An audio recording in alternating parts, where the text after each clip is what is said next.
Reciban un cordial saludo, estimadas y estimados estudiantes, pero este no es el seminario del que vamos a hablar. Vamos a hablar es del seminario de investigación. Claro que este también va a tomar un carácter similar, pero vamos a hablar del seminario de investigación en sus dos grupos. El grupo 600202010 y el grupo de trabajo de grado. Bueno, ¿de qué se trata la sesión de la semana número 3? La semana pasada hablamos de dónde vienen esos artículos que estamos leyendo, de dónde procede esa investigación de frontera y eh, mencionamos el origen, los proyectos financiados, las convocatorias que financia MinCiencias, que antes era Colciencias. Colombia se ha endeudado con el Banco Interamericano de Desarrollo, que yo sepa, desde 1994, eh, para desarrollar la investigación en Colombia. Yo ingresé a trabajar en el grupo de investigación malaria de la Facultad de Medicina como apoyo administrativo en el año 99 y conocí lo que en ese momento era el software Caldas de clasificación de los grupos de investigación y las financiaciones, los volúmenes de financiación, el endeudamiento de país que se orienta para financiar convocatorias de proyectos en el área de ciencias básicas, desarrollo tecnológico, ingeniería, tecnología informática y telecomunicaciones, desarrollo de vehículos. eh, yo sé que habían unas categorías en ese momento y de acuerdo a lo que los proyectos COMPES de las oficinas de planeación nacional y en articulación con las oficinas de planeación departamental y municipal conceptuaban, se le daba un enfoque estratégico a cada ciudad y región para que desarrollara aplicación de presupuestos de investigación en universidades, empresas. En esa época se alentaba la participación de las empresas a través de la aplicación para que entraran como universidades también a permitir el desarrollo de la investigación académica.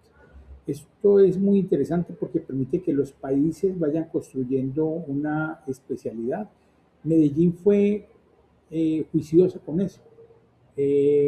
Medellín desde el año 98 comenzó a aclarar desde la Unión, Cámara de Comercio, Consejo de Medellín, cuáles iban a ser sus líneas de trabajo.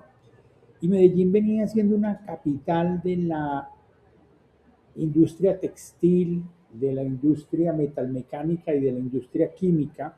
Teníamos eh, en Itagüí, en Envigado, en Caldas, asentamientos de BAF, químicas, de una cantidad de organizaciones transnacionales que estaban asentadas aquí, pero luego de revisar hacia dónde se podría dirigir Medellín y luego de hacer muchos análisis que comenzaron en el año 1991 en esta ciudad, se reorientó la vocación de esa ciudad industrial metalmecánica, textilera, química, hacia una ciudad de servicios.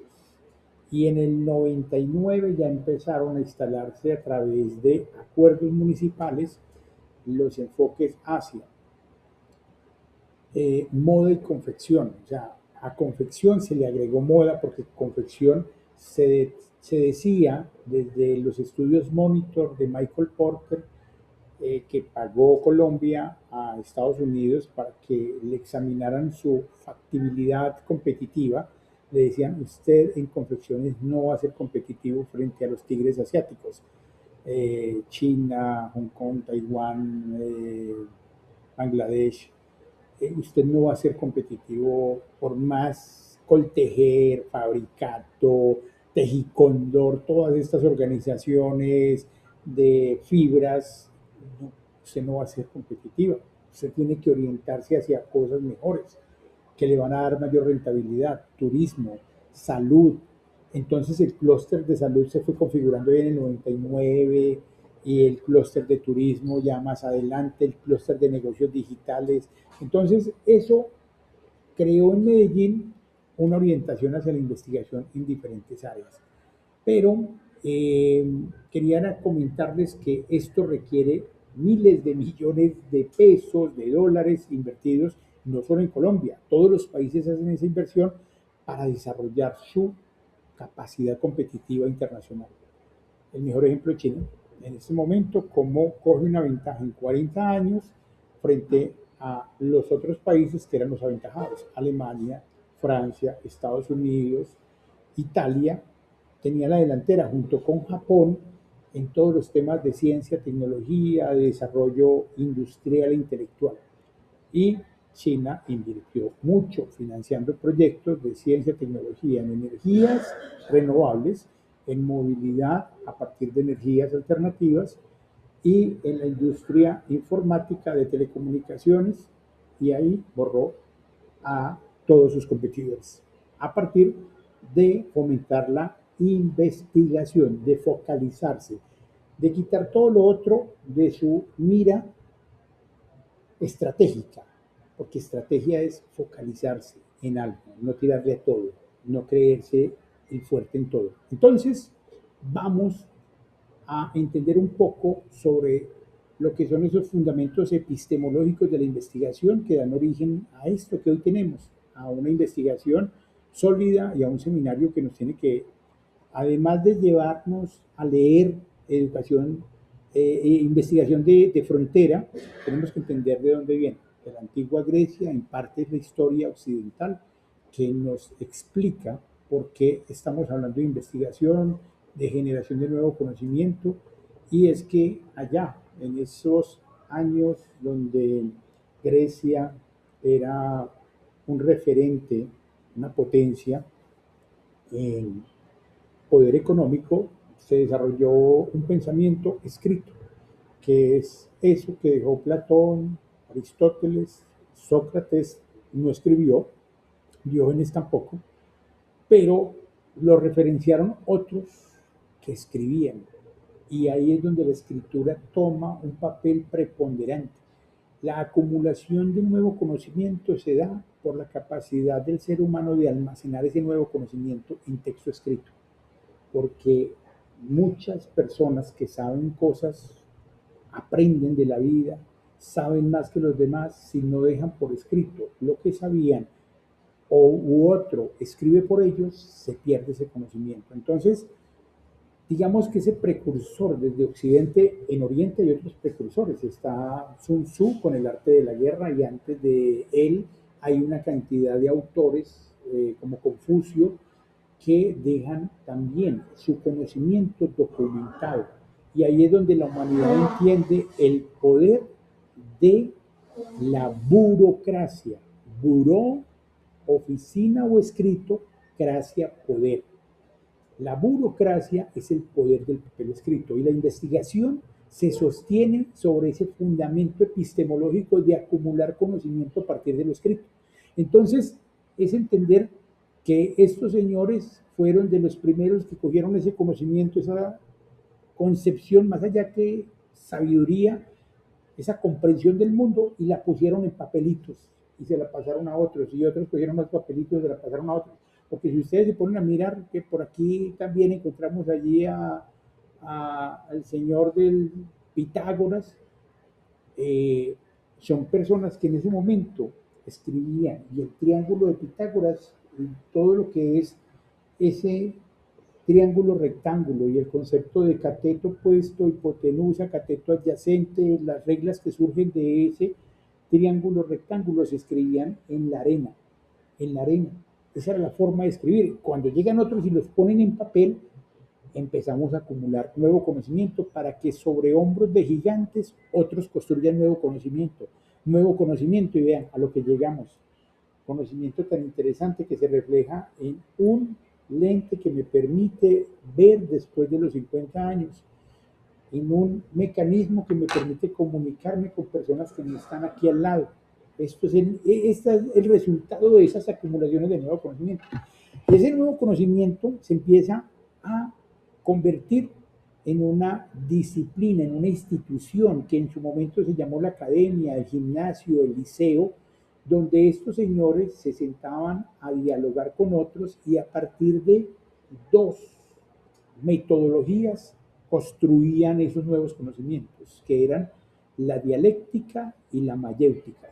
La dialéctica, ir oponiendo al pensamiento del otro una contra para que el otro tuviese que sostener sus afirmaciones o decir tu dialéctica me lleva a determinar que mi idea no era adecuada y luego yo pongo una nueva a la tuya y así vamos construyendo a partir del choque.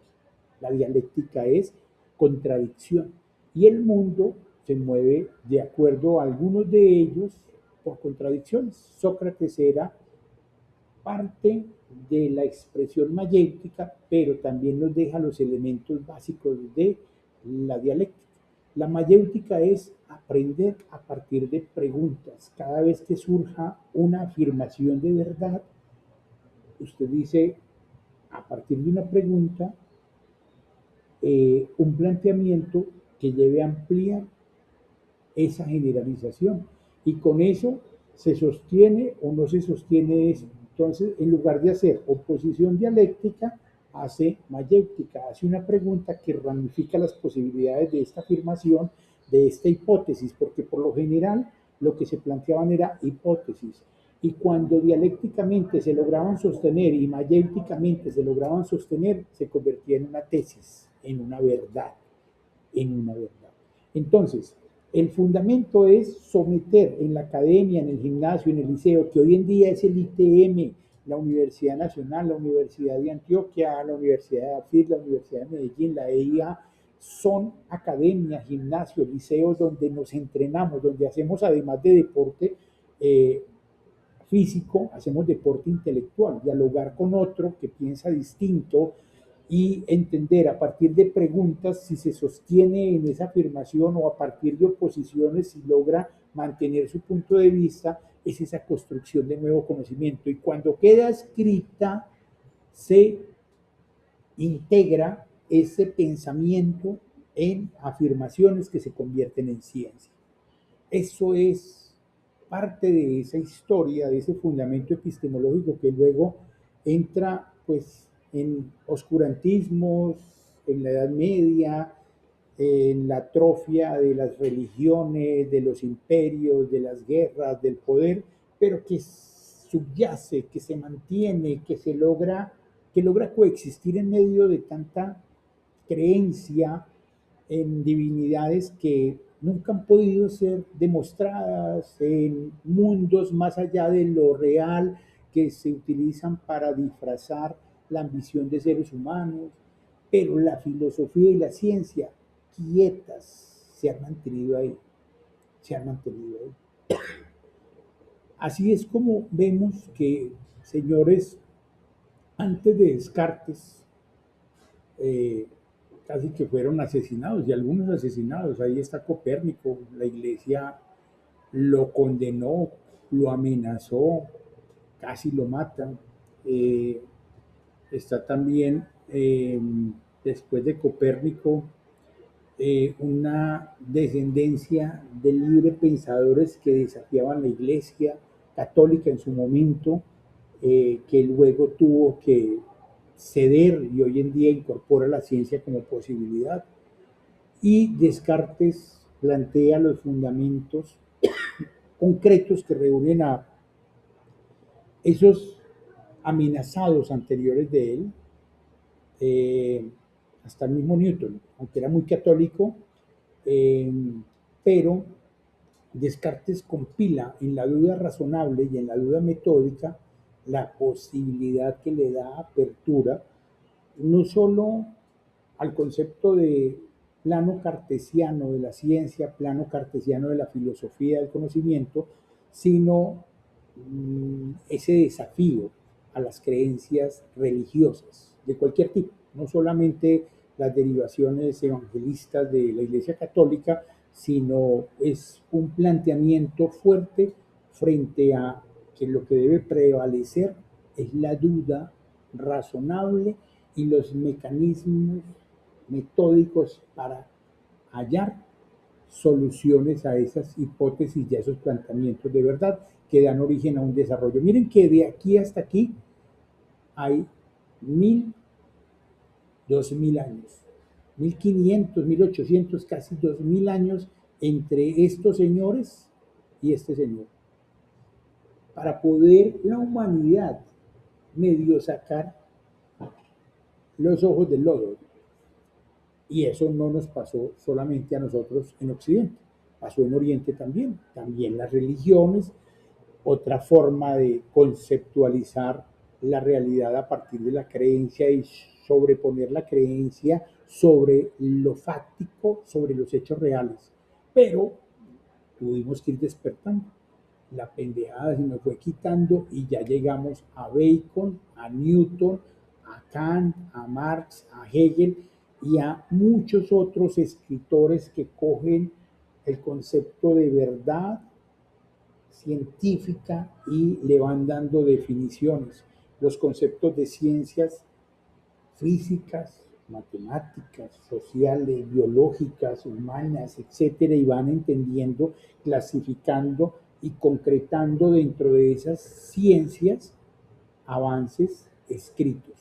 Y ese papel escrito es fundamental a partir de hace 200 años, que se crean ya las revistas de acumulación de conocimiento sobre una temática y empezamos ya a entender algo interesante.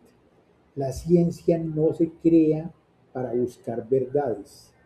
La ciencia se crea para establecer tesis que puedan ser falsables. Y aquí está Karl Popper, está Bertalanffy y otros autores que a partir de ese análisis sobre la forma como se construye el nuevo conocimiento, dicen, aquí no estamos tratando de hallar la verdad del mundo, lo que estamos tratando es de entendernos en el mundo y lo que es más importante es falsar. Este forro de este celular está en el material A, B, C y D, que es un compuesto cerámico, polímero, y ya, no se raya. Ya otro lo toma, no se raya con eso, no se raya con eso, pero con esto sí se raya, o sea que sí se raya. Y esto genera un nuevo conocimiento, como otro material se va a superar estos rayones, pero además va a superar este rayón. Y hoy en día, ¿qué tenemos? Unos materiales tan buenos que por el escrito de otros y de otros, superando la verdad del que no se raya, llega el otro que no se raya con esto, pero sí se puede rayar con esto otro. Entonces, ese mecanismo es un mecanismo de falsación permanente. Y Karl Popper, que es un buen epistemólogo, nos lo deja claro y nos deja también luces sobre la política, sobre el bipartidismo y sobre las formas de construir verdad a partir de la falsación, porque también sobre las ciencias sociales y humanas y sobre todo sobre lo económico no hemos entendido todavía cuál es la verdad. Le creímos a una escuela que se llamaba la escuela de los Chicago Boys, otros le creyeron a la escuela del no sé cómo llamar a Keynes, si es un keynesianismo o si es una escuela del intervencionismo. Y ahorita le creen en la escuela austríaca que anda más perdida que cualquiera de nosotros, tratando de confundir a todos. Se la inventaron en Madrid y ahora entonces todos se volvieron de la escuela austríaca. Y en economía, que es la facultad en la que ustedes están, una facultad de ciencias económicas donde subyace las finanzas como disciplina, tenemos que entender que es que muchos de los conceptos microeconómicos, macroeconómicos, se dieron en un contexto de subordinación política y de un amaño para que eso funcionara de esa manera. Esas modelaciones estadísticas, econométricas se dieron en un contexto en el cual hoy en día ya entendemos por qué no funcionan algunas reglas en ciertos países, en ciertos contextos y en ocasiones en países que crearon esas normas. En la escuela de Chicago, en Boston, en Oxford, ya en este momento están revisando esa teoría y hoy en día la economía como ciencia social se está reflexionando para entender esas otras posibilidades de relaciones entre interés, desempleo, crecimiento económico, desarrollo social para mejorar las condiciones de país de toda una comunidad.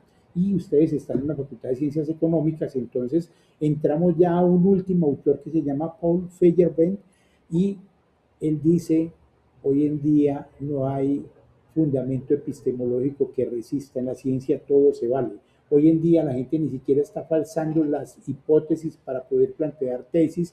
Hoy en día la gente no está queriendo ser de la idea materialista o idealista. Hoy en día se valen las contribuciones siempre y cuando la comunidad académica las acepte y pueda afirmar una tesis. Y luego esa tesis va a ser falsable y luego esa tesis puede quedar subyacente para una temática específica, como por ejemplo en la física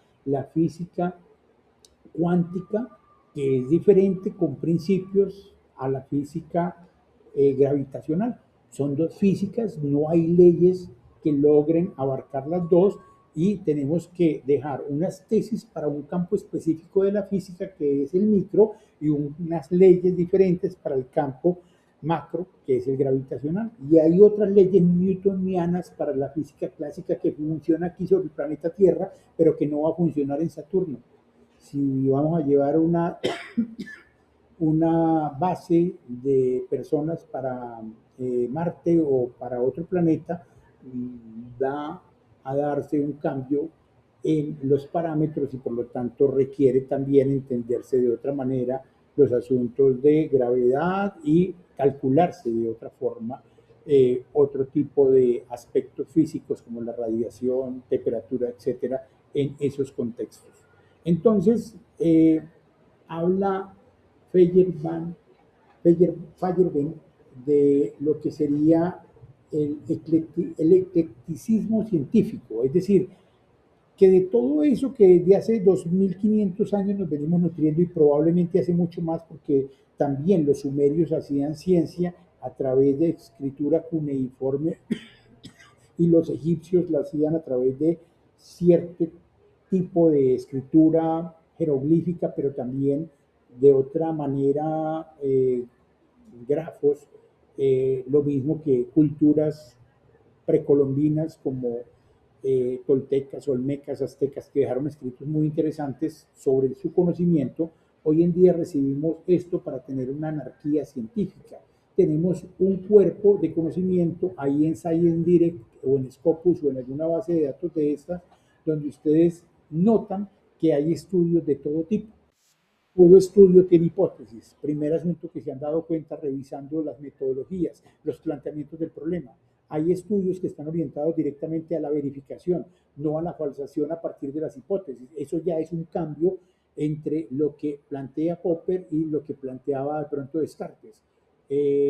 Hay diferentes formas de hacer ciencia y es bienvenido de acuerdo a la comunidad académica científica en la cual se quiera inscribir en este caso ustedes, la comunidad académica, alrededor de las finanzas, de los temas de interpretación financiera, de registro del hecho económico a través del dato contable y la interpretación de ese dato contable como información financiera para toma de decisiones, eso da origen a un submundo dentro de la ciencia, donde las reglas que se aplican allí probablemente no se aplican en otras disciplinas. Entonces, de eso se trataba esta discusión de esta semana. Quedamos con un bombillito aquí de alerta. Estamos en un mundo inestable, en una anarquía científica. No es que haya que creerle todo a este señor, nunca le crean nada a nadie, ni al profesor. Pude haber dicho aquí algunas imprecisiones. Se trata de que ustedes verifiquen esto a través de otras fuentes. Este es el curso de seminario de investigación, este es el componente de metodología de investigación y ustedes están en torno a leer el artículo de la temática que les interesa, de frontera del conocimiento. Éxitos, que disfruten sus artículos de esta semana y este era el componente asociado a la semana 3, fundamentos epistemológicos de la ciencia.